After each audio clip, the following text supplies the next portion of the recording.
tell us how Lorain and Lorain County has changed economically and socially, and the challenges that it faces since the collapse of the auto industry, the passage of NAFTA, and the online Amazon stuff.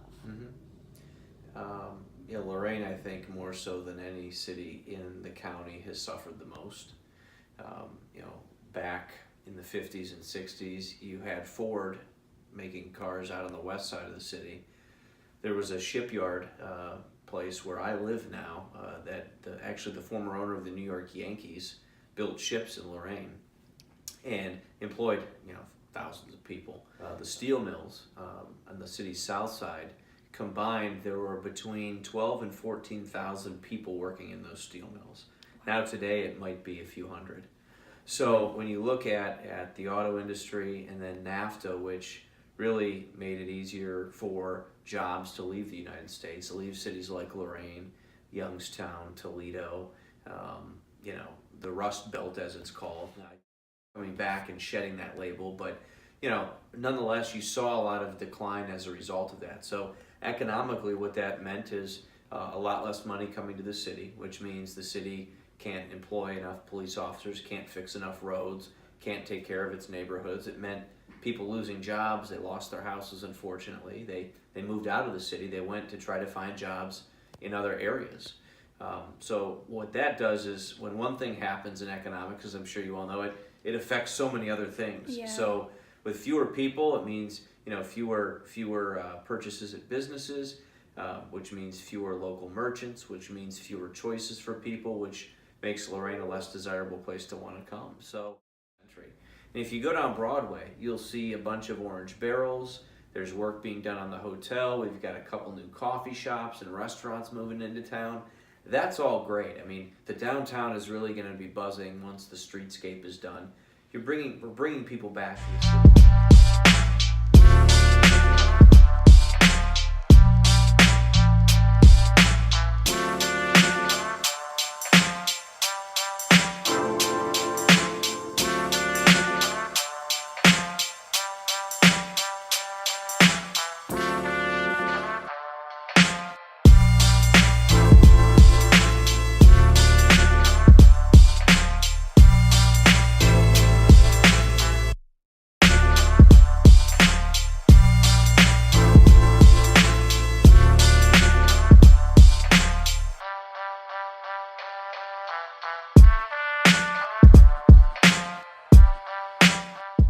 Where do you see your city and your constituents going in the next 10 to 20 years?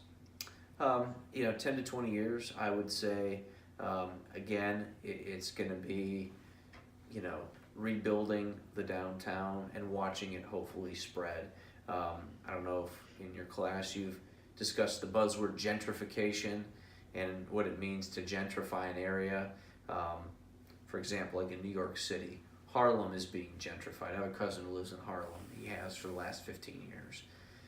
Harlem, you have these notions about Harlem being a tough area, maybe violence, lower income housing in Harlem. Well, Harlem's changing. You've got the coffee shops on the corners, the trendy restaurants, what have you. But gentrification oftentimes means people are pushed out of their houses because other uses come along. In Lorain, what's good is that we haven't had that happen yet. We've got this downtown getting better and coming along, but the housing around here is still intact. My hope is that it encourages more people to want to move into the area and build up the housing stock. So for me, in the next 10 years, I hope that the hardest hit areas have fully rebounded. I hope the newer developed areas, we stay on them. We make sure that the houses are up to code, that the infrastructure is invested in, and that it's doing what it should be doing. And that, again, we're creating a climate that business wants to come. What's happening downtown, a lot of people said it could never be done. A lot of people say the waterfront can never be done. I think as we get those things done in areas of the city that are traditionally tougher to develop, that's going to just strengthen the city as a whole and work its way out. So.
question is, can you tell us how Norwalk and Huron County has changed economically and socially, and the challenges it faces since the collapse of the auto industry, the passage of NAFTA, and like the Amazon online shopping?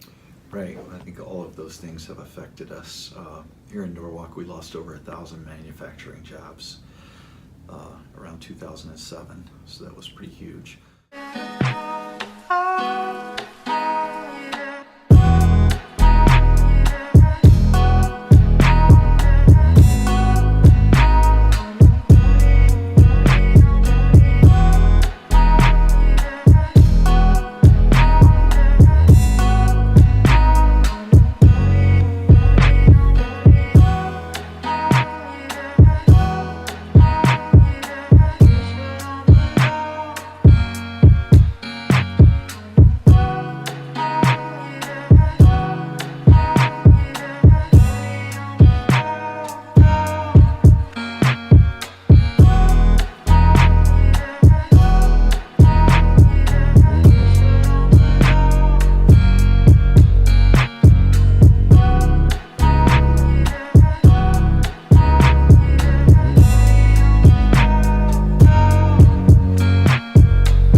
Fortunately for us, the last couple of years have been a lot better, and several of our manufacturers have been adding jobs.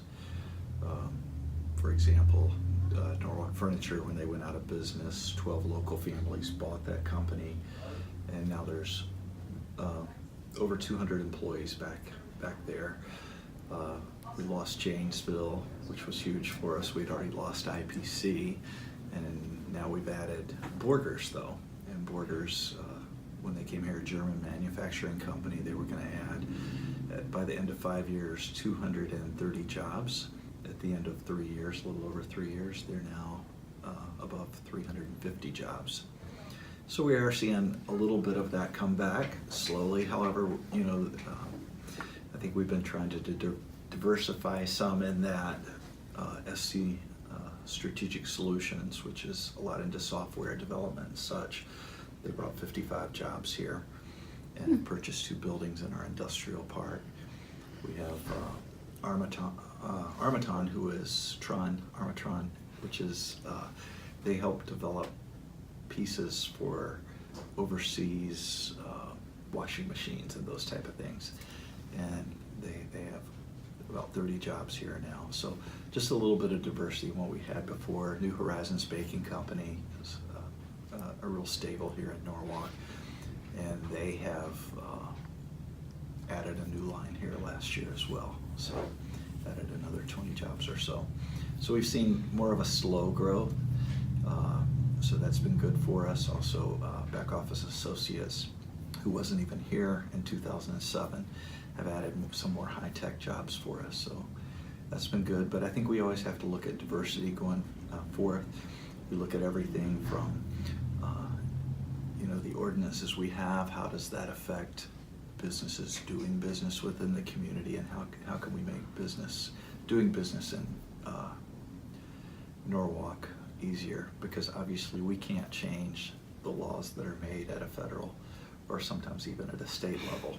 We can't adjust those things. We have to work within those parameters. Right. Can you tell us what you believe are the biggest challenges facing your city today? Absolutely. There are 3 things that are really always a challenge. One is revenue. We lost a lot of revenue. We've done very good in making cuts, and now we're at the point where we're starting to get a little bit of revenue back through the increased taxes. We're hoping with the new administration, the DeWine administration in Columbus, that they're going to send some more funds back to the local governments, which is the right thing to do. And there's signs that that could happen, so we're pretty excited about that. So revenue is always an issue for us. Number two is, and these are really in no specific order. I would say they're all pretty important, but the drug issue here in Norwalk. And it's not just here in Norwalk, it's all over. We've been trying to be proactive in our teaching. We've, from Safety Town to DARE program, to the Norwalk Alive program that we've done in the high school. Then the third thing would be our aging infrastructure. We always have to look at our roads, our pipes, and water lines, and all that type of thing, and make sure that we're keeping up. Not only do we have to make sure they're being used or kept up properly, but also we have EPA mandates all the time that are increasing to meet. So those things are very important as well. But to give you an example, when I first became mayor in 2012, we undertook a project to replace a water line on West Main Street that was over 100 years old. Oh man. It was an 18-inch water line with less than 6-inch flow through it. So we have these big, beautiful houses on West Main Street. If one of them would have burned at that point, we didn't have enough water to put out the fire. Wow. So people hated the project when we did it. It was so disruptive. But after it was done, it was nice. They didn't have to dance in the shower to get wet anymore. What are your administrative current goals for your city during your own term, and how do you intend on achieving them? Well, we have a number of goals, but some of the things that we've done to help us move towards those goals, if we've done a lot of long-term planning during the second term that I've been mayor here. So we've done a lot of strategic planning, long-term planning, and things like that. For example, we've taken and listed all of our buildings, all the city's properties, and we're looking at which of those do we need to consolidate, which maybe do we need to get rid of, and in the future, what are some of our needs going to be that we may need to add to some of our facilities and that type of thing. For example, we just built the new fire station. It was long overdue. Our old fire station over here is 106 years old. They started talking about building a new one before I was born. Go back and look at the minutes of city council. It's a while back. So, but we got it done. So that was a big thing to move us forward in the future. And it wasn't just the size of the building wasn't sufficient. And if you go down and look at the new fire station now, then you come back and look at the old one, and you're like, how did they function? It's like nearly impossible. So. Cities like Sandusky, Tremont, and Ohio City are undergoing a sort of renaissance in that their own downtowns are turning from urban decay into hubs of entertainment, of arts, and lakeshore tourist attractions. Do you foresee Norwalk following this trend? Why or why not? JCs have brought the Strawberry Festival back to us, and that's been a good thing, seeing the young people get involved with that. And I think anytime that happens, it's good for the community. Again, we have to work within our parameters, and when we talk about arts, some of the things we dream about is the sides of our buildings, getting some nice murals on them and things like that, which are extremely expensive, but we're looking for the future to see some of those things happen.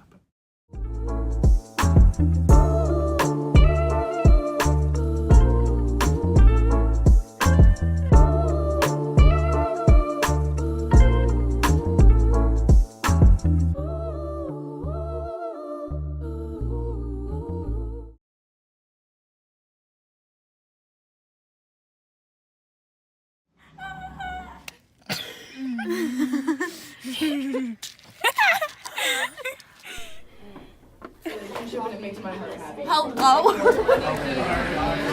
I can't.